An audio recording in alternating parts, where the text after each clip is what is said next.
Hello student, তোমরা কেমন আছো? আশা করি তোমরা সবাই ভালো আছো। প্রতাপ একাডেমি কোচিং পরিবারে তোমাদেরকে সকলকেই স্বাগত জানাই। তোমরা যারা ক্যালকাটা ইউনিভার্সিটির আন্ডারে ফার্স্ট সেমিস্টারে পড়াশোনা করছো, তোমাদের জন্য আজকের আমি নিয়ে চলে এসেছি কনস্টিটিউশনাল ভ্যালু সাবজেক্ট থেকে একটি গুরুত্বপূর্ণ 25 মার্কসের কোশ্চেন উইথ অ্যান্সার। চলো বেশি দেরি করবো না, কোশ্চেন উইথ অ্যান্সারটি আমরা দেখে নেব। তার আগে তোমাদেরকে বলে রাখি, কনস্টিটিউশনাল ভ্যালু সাবজেক্টের অলরেডি 4 থেকে 5টি নোটস কিন্তু আমি আলোচনা করে দিয়েছি। তোমরা যারা সেই ভিডিওগুলি দেখোনি, এই ভিডিওর ডেসক্রিপশন বক্সে সেই ভিডিওর লিঙ্ক আমি দিয়ে দেবো। এছাড়াও তোমরা যারা এখনও পর্যন্ত ইএনভিএস বা পরিবেশবিদ্যার গুরুত্বপূর্ণ 1 মার্কস, 2 মার্কস ও 5 মার্কসের কোশ্চেন উইথ অ্যান্সারের ভিডিও দেখোনি, এই ভিডিওর ডেসক্রিপশন বক্সে সেই ভিডিওর লিঙ্ক আমি দিয়ে দেবো। খুব সহজেই তোমরা দেখে নিতে পারো। চলো বেশি দেরি করবো না, কোশ্চেন উইথ অ্যান্সারটি আমরা দেখে নাও তোমরা। ভারতীয় সংবিধানের মূল বৈশিষ্ট্যগুলি বর্ণনা করো। কোশ্চেনটি 25 মার্কসের জন্য অত্যন্ত গুরুত্বপূর্ণ রয়েছে। উত্তরটি তোমরা দেখে নাও। প্রত্যেক দেশের সংবিধানে নিজস্ব বৈশিষ্ট্য থাকে, ভারত তার ব্যতিক্রম নয়।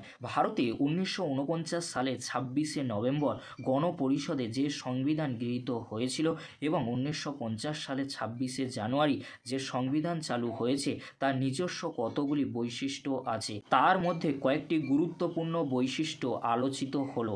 বৃহত্তম লিখিত সংবিধান। ভারতে সংবিধান লিখিত 1949 সালে 26শে নভেম্বর গণপরিষদে এটি গৃহীত হয়েছে। 395টি ধারা ও 8টি তফসিল নিয়ে মূল সংবিধান রচিত হয়।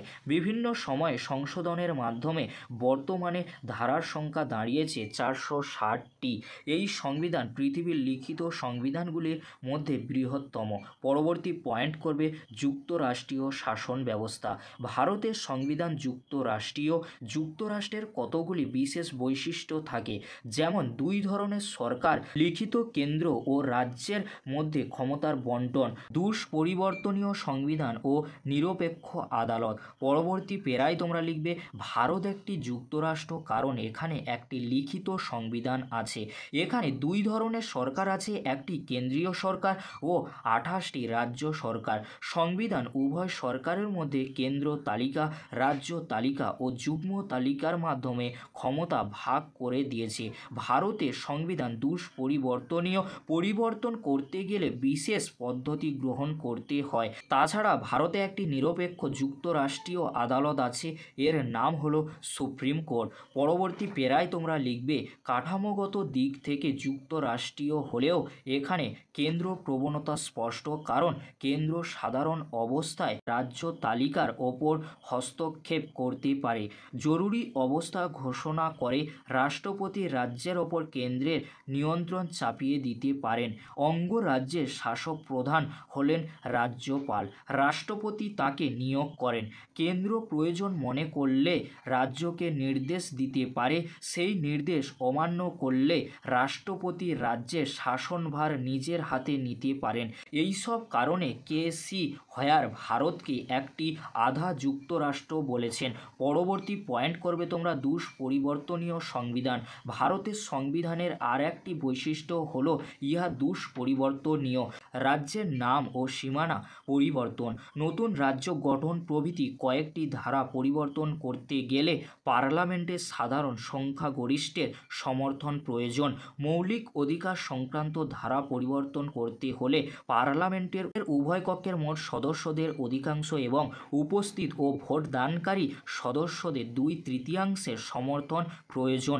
আবার ক্ষমতার বন্টন, রাষ্ট্রপতির নির্বাচন প্রভৃতি ধারার পরিবর্তনের জন্য পার্লামেন্টের উভয় কক্ষের মোট সদস্যের অধিকাংশ এবং উপস্থিত ও ভোটদানকারী সদস্যের 2/3 সমর্থন ছাড়া অন্তত অর্ধেক অঙ্গরাজ্যের আইনসভার অনুমোদন প্রয়োজন। পরবর্তী পেরায় তোমরা লিখবে তবে সংশোধন পদ্ধতি বিশ্লেষণ করলে দেখা যাবে আমাদের সংবিধান ব্রিটেনের মতো নমনীয় নয়, আবার মার্কিন যুক্তরাষ্ট্রের মতো দুষ্পরিবর্তনীয় নয়। আমাদের অবস্থান উভয় দেশের মধ্যবর্তী স্থানে। পরবর্তী পয়েন্ট করবে তোমরা মৌলিক অধিকারের স্বীকৃতি। ভারতের সংবিধানের উল্লেখযোগ্য বৈশিষ্ট্য হলো মৌলিক অধিকারের ঘোষণা। সংবিধানের 3য় অধ্যায়ে বর্তমানে 6টি মৌলিক অধিকারের উল্লেখ আছে।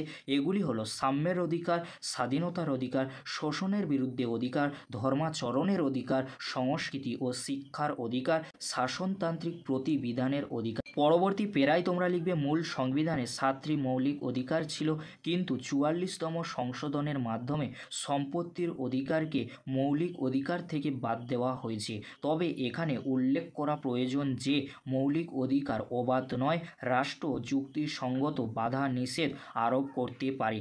তাছাড়া দেশে জরুরি অবস্থা ঘোষিত হলে অধিকার সংকুচিত হয়ে যায়। পরবর্তী পয়েন্ট করবে তোমরা মৌলিক কর্তব্যের উল্লেখ। আমাদের মূল সংবিধানে মৌলিক কর্তব্যের উল্লেখ ছিল না। 42তম সংবিধান সংশোধনের মাধ্যমে 51A ধারায় 10টি মৌলিক কর্তব্য যুক্ত করা হয়েছে। পরে 2002 সালে আর একটি কর্তব্য যুক্ত হয়েছে। এগুলি হলো সংবিধান মান্য করা, জাতীয় পতাকার প্রতি শ্রদ্ধা দেখানো, ভারতের সার্বভৌমত্ব, ঐক্য ও সংহতি রক্ষা করা, দেশ রক্ষা করা, জাতির সেবায় আত্মনিয়োগ করা, নারীর মর্যাদা রক্ষা করা, পরিবেশ সংরক্ষণ করা, সরকারি সম্পত্তি রক্ষা করা প্রভৃতি। তবে এই কর্তব্যগুলি আদালত কর্তৃক বলবৎযোগ্য নয়। পরবর্তী পয়েন্ট তোমরা লিখবে নির্দেশমূলক নীতি। ভারতীয় সংবিধানের অন্যতম বৈশিষ্ট্য হল 4র্থ অধ্যায়ে নির্দেশমূলক নীতির সংযোজন। এখানে রাষ্ট্রকে কিছু কাজ করার জন্য নির্দেশ দেওয়া হয়েছে। সরকার এই নির্দেশ মানতে বাধ্য নয়। এগুলি আদালত কর্তৃক বলবৎযোগ্য নয়, তবুও এগুলির গুরুত্ব আছে। সামাজিক অর্থনৈতিক অধিকার ও ন্যায় বিচার প্রতিষ্ঠা করা এর উদ্দেশ্য। জনমতের ভয়ে সরকার এগুলিকে উপেক্ষা করতে পারে না।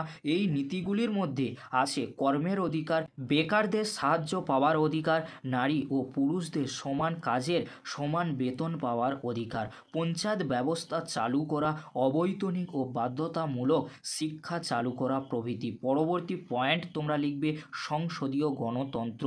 ভারতীয় সংবিধান ব্রিটেনের অনুসরণের সংসদীয় গণতন্ত্র অর্থাৎ মন্ত্রী পরিষদ চালিত শাসন ব্যবস্থা প্রতিষ্ঠার কথা ঘোষণা করেছে। সেই অনুসারে আমাদের রাষ্ট্রপতি নাম সর্বস্ব রাষ্ট্রপ্রধান। প্রকৃত ক্ষমতার অধিকারী মন্ত্রিসভা পার্লামেন্টের কাছে দায়িত্বশীল।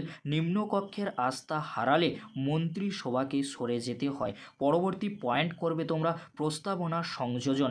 ভারতীয় সংবিধানে আর একটি বৈশিষ্ট্য হলো একটি প্রস্তাবনার সংযোজন। প্রস্তাবনায় আমরা ভারতের জনগণ এই কথাটি ব্যবহার করে জনগণের সার্বভৌমিকতার ওপর গুরুত্ব আরোপ করা হয়েছে। এছাড়া ভারতকে একটি সার্বভৌম সমাজতান্ত্রিক ধর্মনিরপেক্ষ গণতান্ত্রিক সাধারণতন্ত্র রূপে বর্ণনা করা হয়েছে। সেই সঙ্গে ন্যায় বিচার, স্বাধীনতা, সাম্য ও ভ্রাতৃত্ব প্রতিষ্ঠার শপথ নেওয়া হয়েছে। পরবর্তী পয়েন্ট তোমরা লিখবে স্বাধীন বিচার বিভাগ। ভারতীয় সংবিধানের বৈশিষ্ট্য হল স্বাধীন বিচার ব্যবস্থার স্বীকৃতি। ভারতের সুপ্রিম কোর্ট দেশের সর্বোচ্চ আদালত। এই আদালত মৌলিক অধিকার রক্ষা করে এবং সংবিধানের ব্যাখ্যাকর্তা ও অভিভাবক হিসেবে কাজ করে। সংবিধান বিরোধী কোনো আইন তৈরি হলে এই আদালত তা বাতিল করতে পারে। পরবর্তী পয়েন্ট তোমরা লিখবে ধর্মনিরপেক্ষতা। ধর্মনিরপেক্ষতা ভারতীয় সংবিধানের বিশেষ বৈশিষ্ট্য। এর অর্থ হলো প্রত্যেকে নিজের বিশ্বাস ও রুচি অনুযায়ী ধর্ম পালন ও ধর্ম প্রচার করবে। রাষ্ট্র কোনো ধর্মকে জোর করে জনগণের ওপর চাপিয়ে দেবে না, অর্থাৎ রাষ্ট্রের ধর্মের ব্যাপারে নিরপেক্ষ থাকবে। রাষ্ট্র কোনো বিশেষ ধর্মের প্রতি পক্ষপাতিত্ব করবে না।